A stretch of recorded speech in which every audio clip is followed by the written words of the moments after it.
Alors, si vous voulez, il y a vraiment deux périodes hein, au sein de la crise sanitaire. Il y a la période du premier confinement, où là, on n'a pas observé vraiment de modification. On a le sentiment, d'ailleurs ils nous l'ont dit ensuite, que les adolescents avaient très bien supporté finalement ce premier confinement. Un, parce que c'était pour tout le monde. Deux, parce que ça avait l'air d'être pour un temps défini. Donc ça leur faisait pas trop peur. C'était un peu l'aventure, c'était un peu nouveau. Et étonnamment, ils ont à l'époque très très bien respecté les gestes barrières, mieux que les adultes, que certains adultes en tout cas, contrairement à ce qui a été beaucoup dit. Vous voyez, moi j'interviens assez régulièrement dans les lycées, je les voyais avec vraiment leur masque.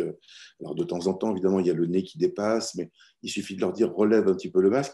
Bref, ils étaient très, très adaptés finalement par rapport à la situation.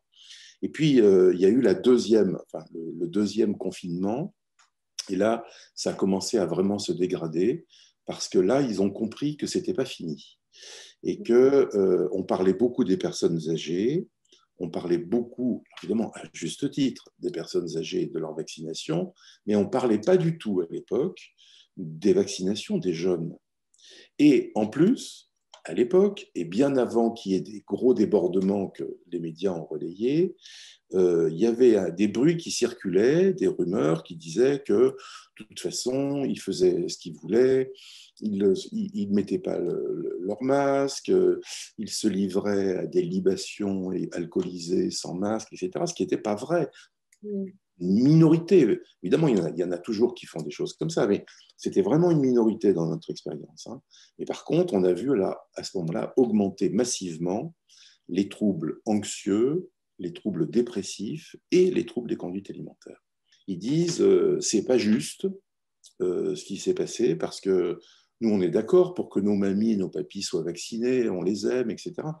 Mais on n'est pas d'accord pour nous accuser d'avoir été des diffuseurs et on trouve que ça fait vraiment peu de temps qu'on parle de nous et qu'on évoque l'éventualité qu'on va nous aussi se faire vacciner. Donc, vous voyez, ils ont un sentiment d'injustice, comme si on... Ouais, parce qu'ils ne se sentent pas vraiment pris en considération.